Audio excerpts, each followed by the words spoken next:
people to join before we get started.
We'll get started in just a minute, just making sure if anybody else is going to join, just giving them a minute or so.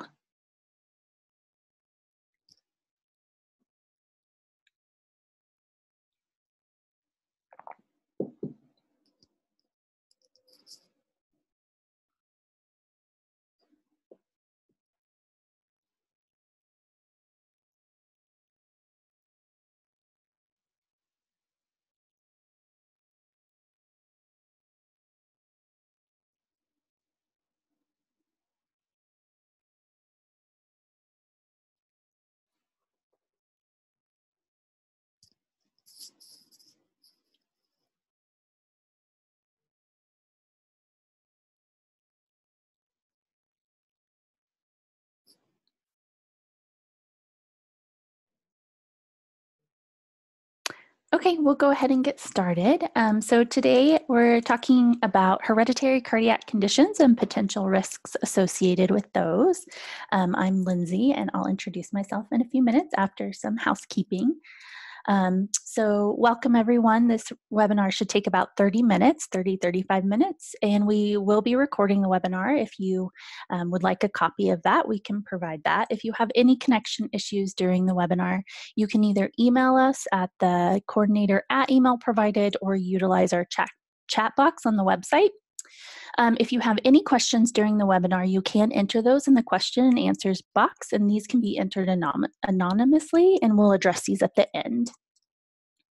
Just a quick disclaimer, so this is just general information about hereditary cardiac conditions and genetic testing. It's not meant to be construed as medical advice or a diagnosis, and please don't delay in seeking medical advice if you have a medical concern. And if you have any questions about any of the information discussed and you would like a personal consultation, you do have the opportunity to contact us, and you get a one-on-one session with one of our genetic counselors at no charge. This is offered to all Illumina employees, their partners, and their children. And we have contact info again for that at the end. So a little bit about me. My name's Lindsay Myers. I am the genetic counselor at Genome Medical. I am the lead of cardiac and pediatric genetic services. And as it says, my expertise is in hereditary cardiac conditions. So before joining Genome Medical, I worked in pediatric cardiology for about 7 years and helped implement and build out the first cardiogenetic service in Utah, where I am located. So just a quick overview of things I wanted to discuss. So I thought we'd just start by touching briefly on some common hereditary cardiac conditions, because I think that term is so broad, and a lot of us can easily think of things like cholesterol and heart attacks, but some of the other conditions might not pop up in our mind.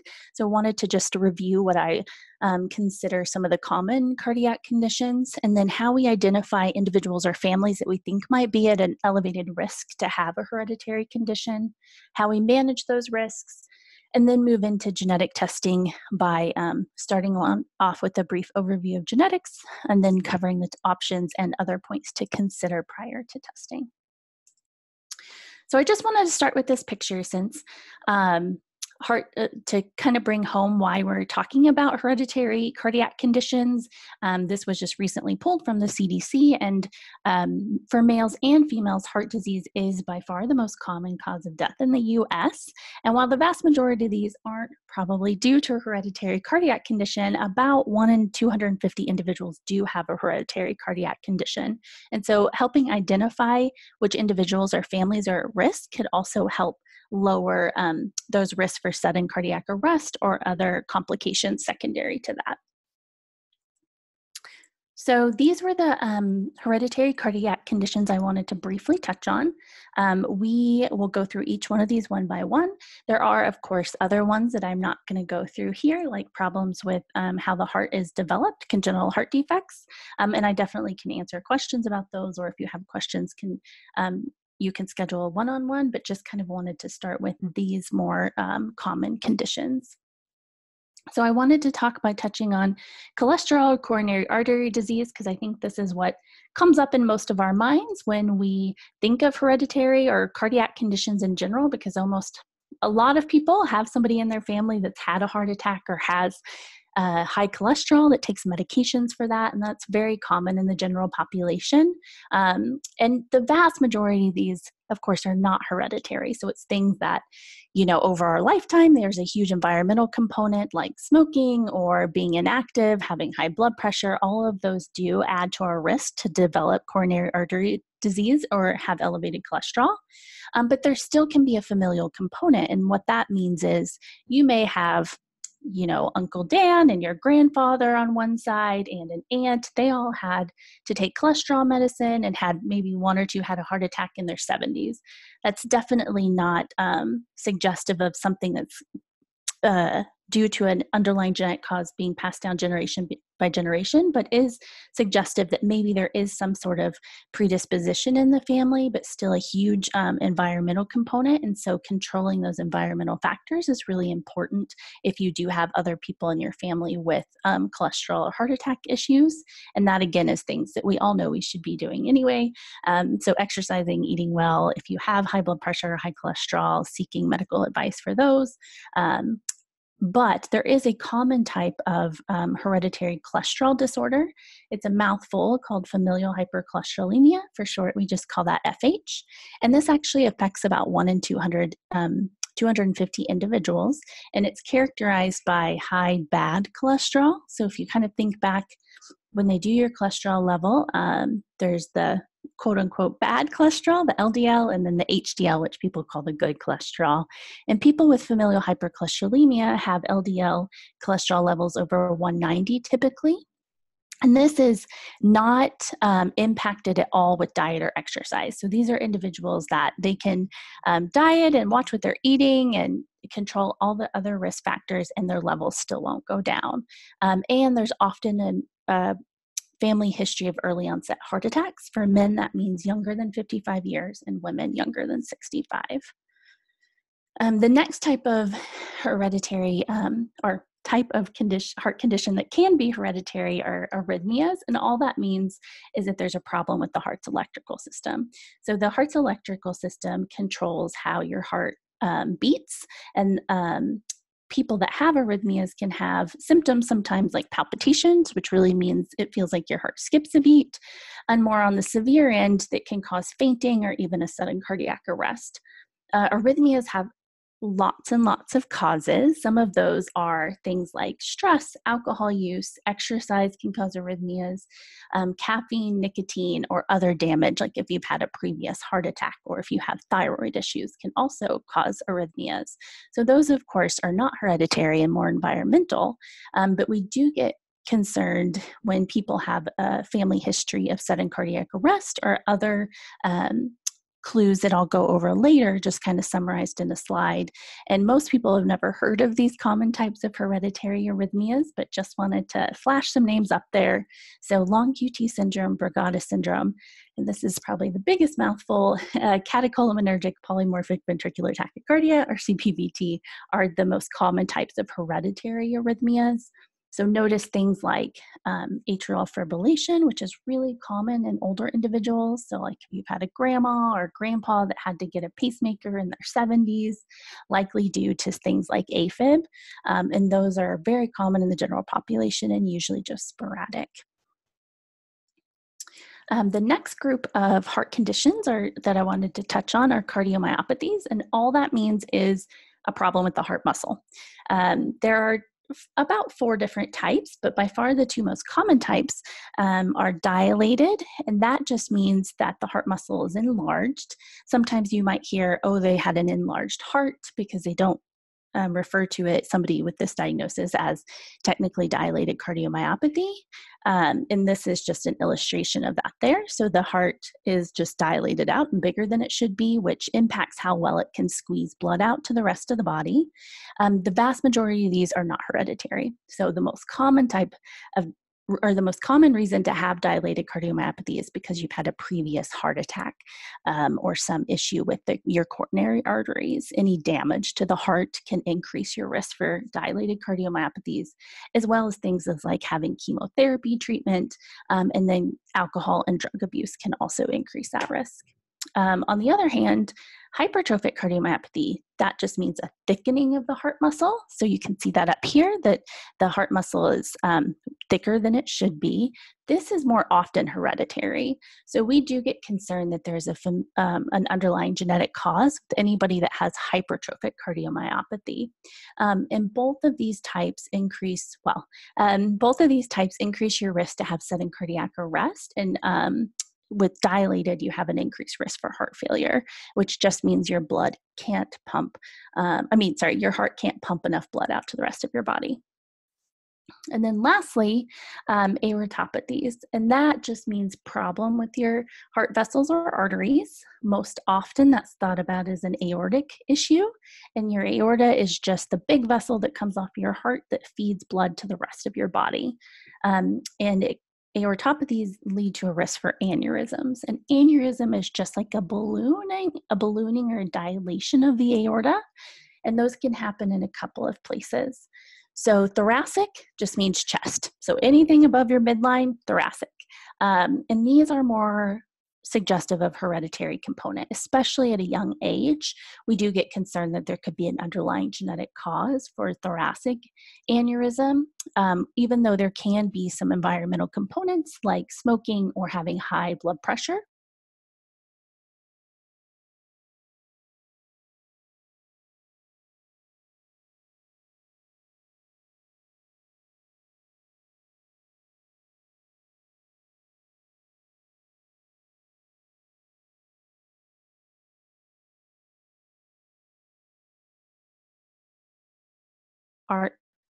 Is that the aorta could rupture or dissect.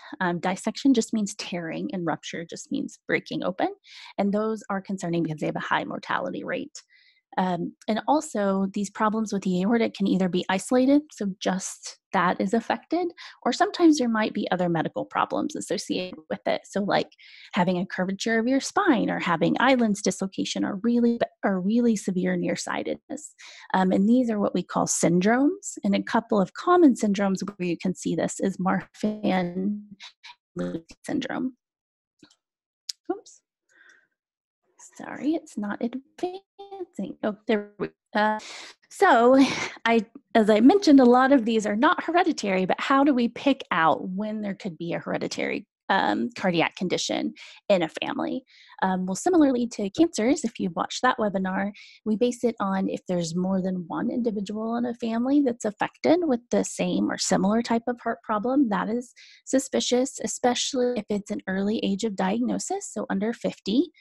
Cardiac disease in the absence of other risk factors. So what that means is, like we talked about cholesterol levels, if you're 30 and you eat well and exercise well, but your cholesterol is still 300, that's concerning. And some specific diagnoses are more likely to be hereditary. So as we talked about, like that thickening of the heart muscle, that's more concerning. Even if there's nobody else in the family that's affected, we do get concerned for other family members and may recommend screening. And then also evidence of autosomal dominant transmission. We'll go over this. I have a slide that kind of illustrates this as well, but basically that means that it is being transmitted generation through generation. So you see people affected every generation in a family typically. Other clues in the family history that we may ask about, or if you're concerned, you can ask your family about too. So we look for heart transplants or heart failure younger than 50 or 60, things that you would see with heart failure if you're not enough blood's getting pumped out of your heart, or things like swelling in your extremities, fatigue, being tired, or shortness of breath can go along with that. Having a device placed at a young age. So an ICD is a device that could shock your heart back into a good rhythm, or a pacemaker is something that helps control the rhythm and make sure it's beating regularly. And then heart procedures, like somebody that's had an open heart surgery or had a stent or a bypass at a young age. Fainting or seizures. So fainting is very common, especially in like teenage girls or other teenagers.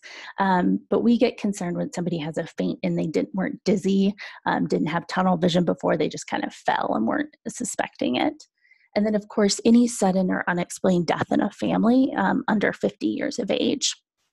Once you get over 30, it's more likely to be a heart attack or coronary disease, but definitely any young unexplained death, we do get concerned that there could be arrhythmia or heart muscle problem or any type of hereditary cardiac condition.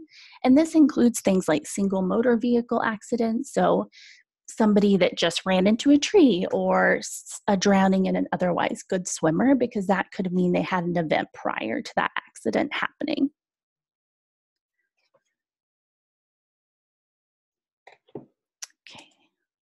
And here is just an example of the autosomal dominant inheritance I was talking about. So this is a pedigree that genetic counselors will collect if you meet with one of us, and it's generation by generation. So let's say, like, if this were me, these would be my siblings, these would be my parents, and these would be my nieces and nephews. So this indicates that there is something like a genetic change that with each generation, with each pregnancy, there's a 50% chance of passing that on. So this person here, this father, passed it on to his daughter, who is also affected.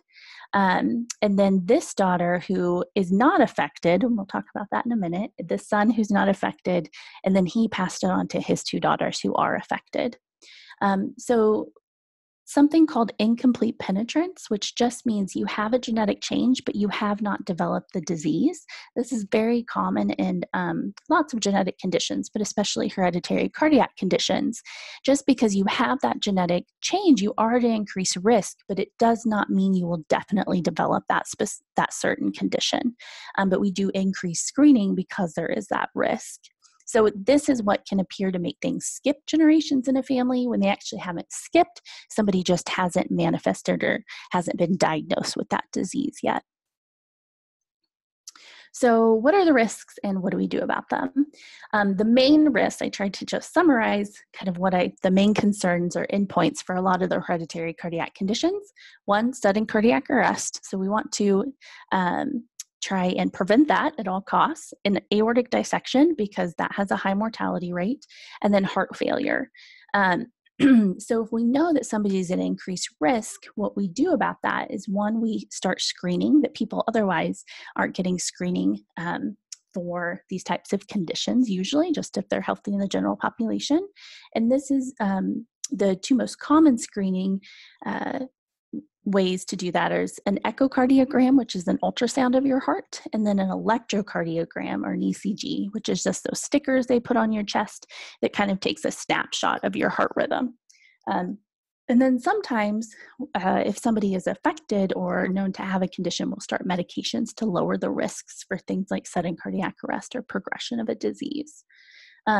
This pedigree or family history, family tree, is just indicating who the first degree family members are.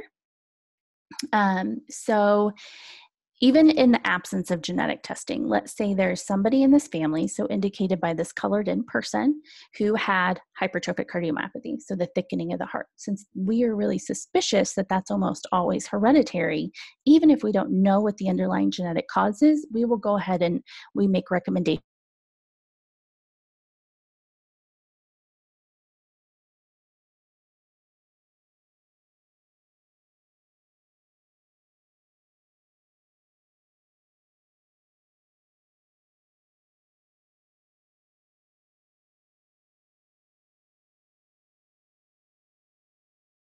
who actually is at risk and needs screening and let those that aren't at risk be released from follow-up. And so that's what I wanted to talk about next is cardiac or testing for hereditary cardiac conditions by starting with just a brief overview of genetics. And my slides are not advancing again, sorry.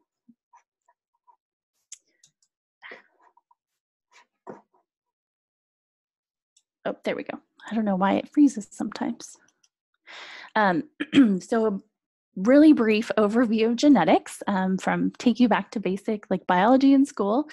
So if you remember, our body is just made up of cells. In the middle of all of our cells are where chromosomes live. Our chromosomes are basically long strands of DNA, and sections of those DNA make up our genes. And a way to think about this is all of your genetic information is basically a book, like a recipe book of how to your body grows and develops. The chromosomes would then be individual chapters of that book, and a gene would be an individual sentence. So any changes, like if we were reading a sentence, our body reads it the same way. They know what words mean what. And so if we made a change to the sentence, a gray cat ran down the hall, and changed the R to an F, a gray cat fan down the hall, it's not going to make sense to us, and it changes the meaning. It's the same, it has the same effect for our body too if there's a single spelling change in a gene.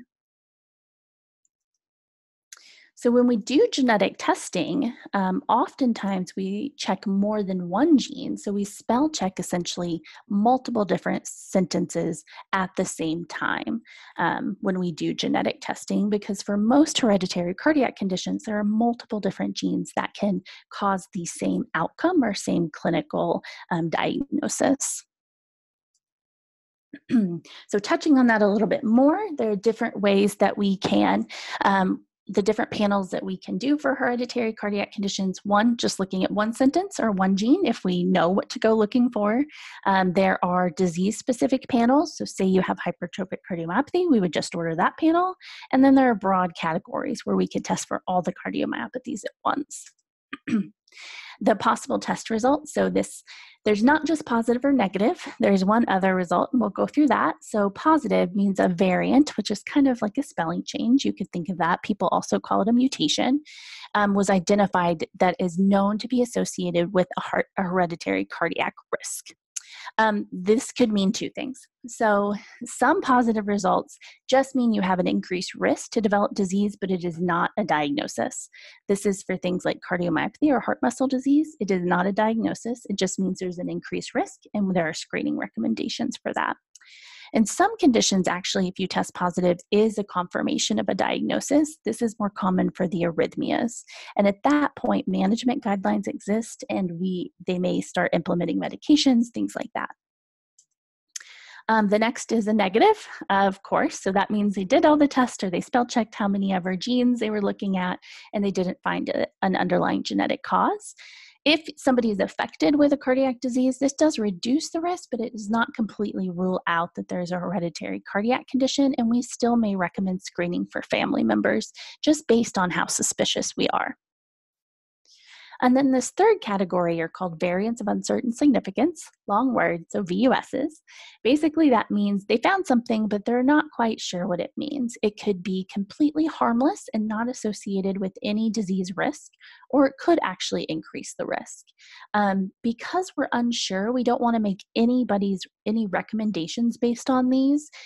So we basically treat them like a negative. If a VUS, however, is reclassified, which means we've learned more information about it, and we can then say it's a positive or negative, we would try and contact you if we're notified by the lab to discuss how that might impact your specific medical care.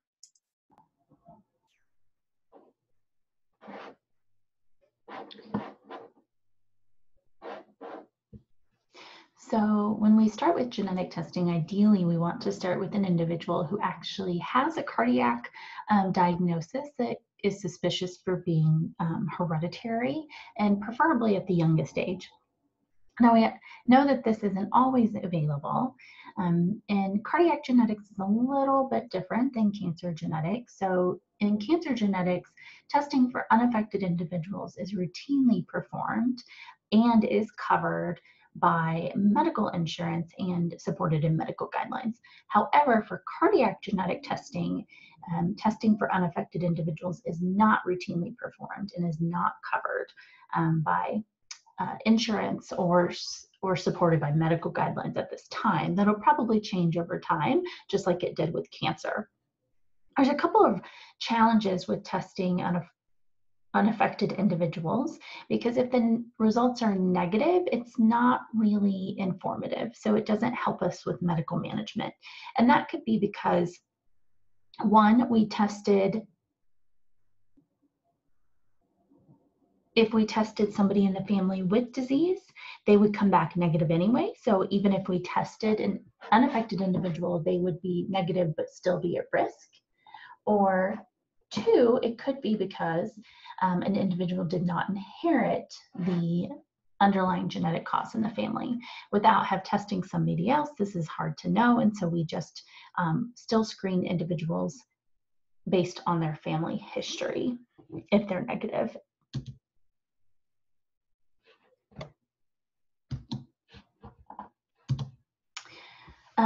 So there are guidelines that exist for when to offer genetic testing. And again, these are mostly support testing for unaffected individuals, or if there's already a known genetic change in the family.